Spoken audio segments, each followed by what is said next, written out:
Hello and welcome to, I suppose this is going to be the first of my comic book videos, really, which is my history in buying comics. My name's Dave. I am from the UK and I started collecting comics around 1996. I've been dabbling in art and drawing and sketches and stuff as a child, and I wasn't really academic, wasn't into sports or anything like that. And my fallback was art, just drawing. And one of my art teachers in school said that I had a talent for drawing and crafting, that sort of stuff. So I kind of followed that into when I went to college in 1996. I got my first job. I had some disposable income after paying my mum and dad rent, so I decided to spend that spare money on stuff I wanted to get, like figures and stuff like that. I first started buying little pewter Warhammer figures, which was the Citadel series of, I think it was Dungeons and Dragons or something like Lord of the Rings. I remember some elves and stuff, like archers and things. And I kind of like spent my dinners in between lessons at college, um, walking into the local city where I live and plodding around looking at some shops. And one of the shops I came across, which I knew about but never went into until I started collecting comics, was a place called Final Frontier, which is sadly no longer with us. But while having a look in there, I found a few baggies of comics that they were getting rid of for a few pounds. And being as the disposable income I had was less than £20 a month, um, was to spend that little bit of change on some comics. And a couple of the first things I picked up was these two, Witchblade #9 and Medieval Spawn Witchblade. This one has actually, I think it was marked down. I don't know if the sticker's now gone off of it. I think I peeled it off recently, but it was like marked down to like £2 to £3. I think it was. It was like originally like £9, yeah, £9.99 US dollars. I think it was about £7 over here in the UK. But I found that really cheap in the shop, and I was just like, yeah, I'll get that. It's a hardback. And I bought that one and a Witchblade. There was some other stuff as well, in a couple of baggies. There was one called Avenge Blade, which was it was like a parody of Evangeline, and it was drawn by Rob Liefeld, and a lot of the stuff in it was taking the piss out of Image Comics and stuff like that, like Gen 13. And I actually think because it wasn't part of the Image Comics itself, I think it was done by like Avatar Press or Malibu or something like that. And I think it was during the time when Rob Liefeld left Image Comics and started up on his own. But there was a lot of jokes in there, little poking fun at some of the creators. And I think they actually got back at him in one of the issues of Gen 13, which when I get to the Gen 13, so I'll point that out. So this issue of Witchblade #9, which was from September, which I think actually I picked up in October because we tended to get them a little bit later in the UK, like a couple of weeks later. It introduces the character Anne Bonny, who is one of the past wielders of the Witchblade, and she was like a pirate Witchblade, which was really cool. When I was into pirates back then, long before Disney made Pirates of the Caribbean, pirates were kind of cool. And that also ties in with this one, which was Medieval Spawn Witchblade, which I picked up as well. Had another past wielder of the Witchblade, slightly different design, and the story of it kind of says that Spawn and the Witchblade, they knew each other. They go to this land of the fairies and stops this evil dictator guy who also happens to be wielding the darkness, which is really weird because this guy called Cardinal who's wielding the Witchblade, wielding the Darkness powers. He's not part of the Darkness family line, so I don't know how that works. I don't think it was actually ever explained in this at all, or any previous comics after that one. But these two were like the first ones I bought. There was this one. There was the Avenged Blade one, and a couple of like issues of the animated series of Spider-Man, which was I think it was like follow-on stories which accompanied the 90s Spider-Man comic, Spider-Man cartoon, which was on in the UK on a series called Going Live or Live and Kicking, and I can't remember which one it was. But yeah, these two kind of kicked it off for me buying. So after this one, it was picking up. I managed to find out that these two were quite close together. So the issue 9 came out in September. Obviously, I picked it up in October. I just started college. It'd been a couple of weeks until I got my first paycheck. So I ended up tracking down these two after. Unfortunately, I need to get a new issue 11. It's kind of worn out down the edges. So if I do come across one, I will be picking up another one. And yeah, this story, number 10, that's the first introduction of Jackie as the Darkness. He's got his little darklings, and I think that's Zach, the guy with the red hat, Zach. I don't know if they actually named any of these guys, but I know that guy was called Zach, and he's actually been renamed Zach again in the new series of the Darkness. So I love when they carry stuff over like that. And then so this episode continued on from the, I think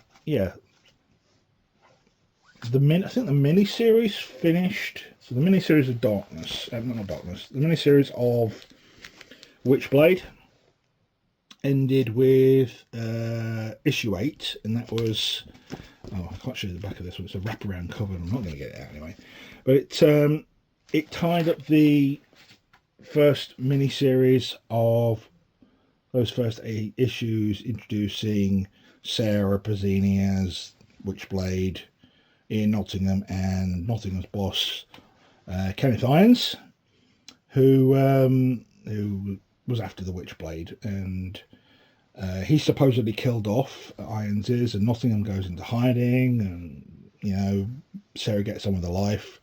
And then we get into issue 11, and we're introduced to this character, and everyone's like, who is it? Is it Irons? Could Irons have come back? And it turned out to be Danielle Boucher, who was Irons' past love, and turned out she'd been siphoning off the Witchblade for years. She was a past wielder. It didn't go well for her, and she was just siphoning off the power and basically staying young. And funnily enough, that character turns up in the Witchblade TV series as well. Exactly the same story, exactly the same layout as well. So after that, I started collecting the Darkness, and I think we went through quite a lot of Witchblade at this point. So these are all recent. So everything you see here is of the last few months, apart from this one, which is it's a what you call a facsimile. This is the black and white Tuck Cow Classics, which is basically all of issue 1, done in pencils by Michael Turner. Rest in peace, Michael Turner. You were awesome. You brought Witchblade to life for me, and a lot of fans that follow Witchblade say this a lot in their videos, that if it wasn't for Michael Turner, Witchblade wouldn't have been such a good book. So after this we had 12, 13, 14, 15 was the episode that introduced Torinoshi, and then we had 16 and 17. I can't remember what happened in 17, but it was such a good cover. I just needed that one, and I've actually done this cover using AI recently, and we kind of animated this, and it looked kind of cool. I don't support AI artwork or doing videos from artwork, but it did look pretty cool. So then we go into issues 18 and 19 of Witchblade.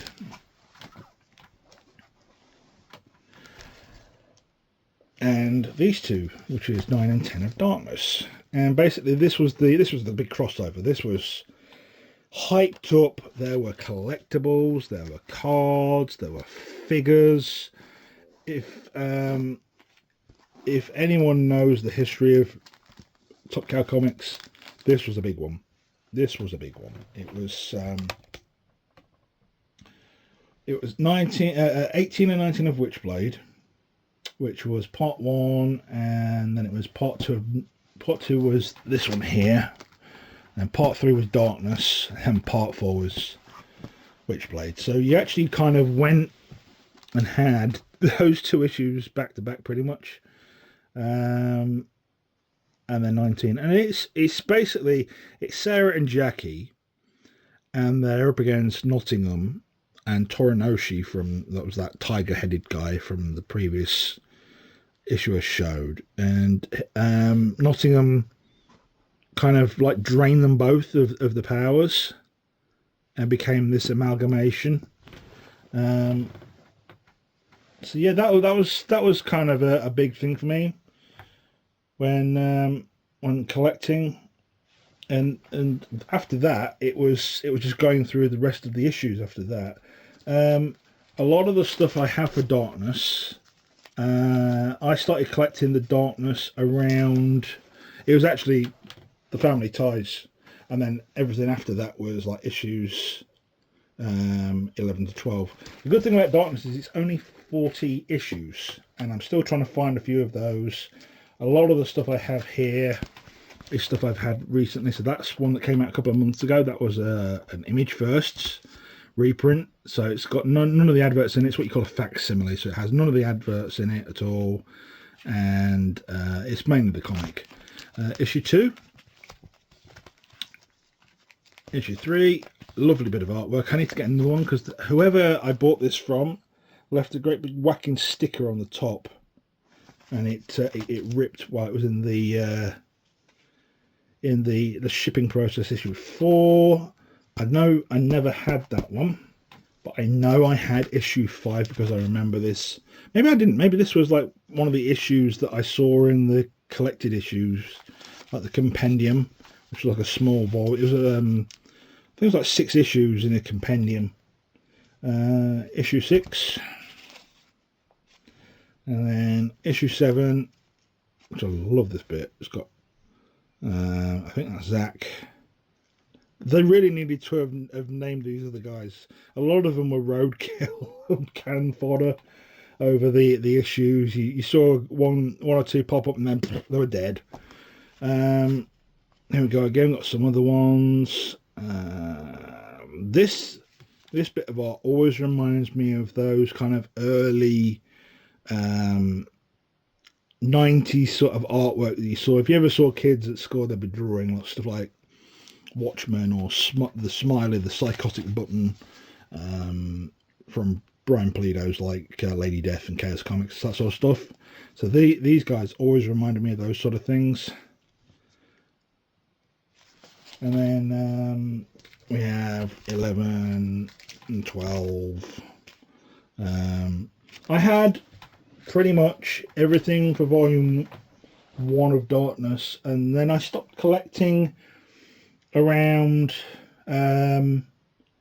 2003, 2004. I'd met my wife at this point, and a lot of our money went into the house and going out on trips and stuff and having meals.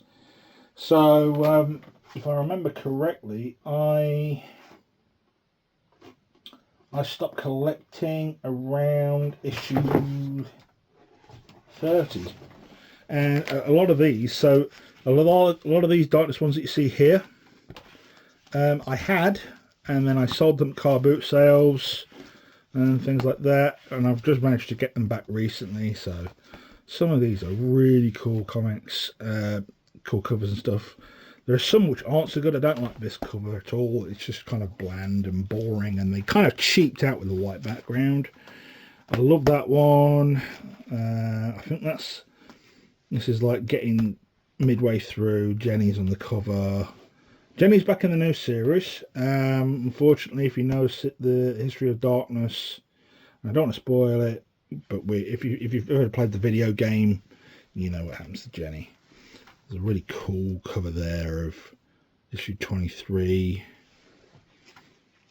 issue 24, and then I'm missing 25 and 26. We're going to 27, so there's a few I've got to get, and then I'm missing 28 and 29, and we're going to 30, and then the one after this one is the final issue, which is issue 40, and that's where Jackie dies.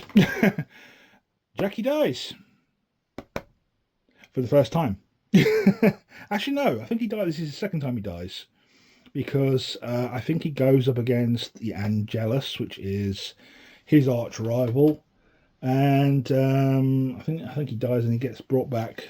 Something or other. I think it's a grenade or something.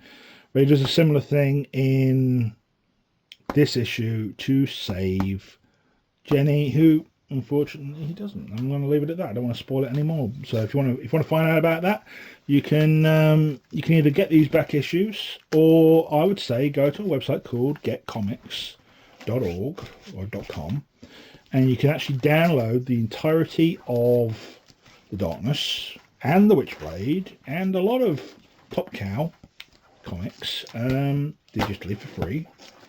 I don't know if legally they're allowed to do that, but when I was getting back into reading some of these, I found out that that they'd got those issues for me to read and stuff.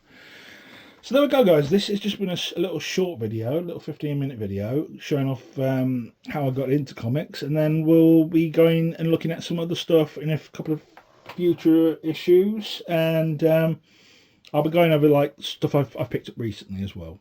So thanks for watching, guys. If you like what you see what you like, drop a comment below, subscribe if you like the channel, and I shall see you on another one of these comic news videos. Thank you very much. Bye.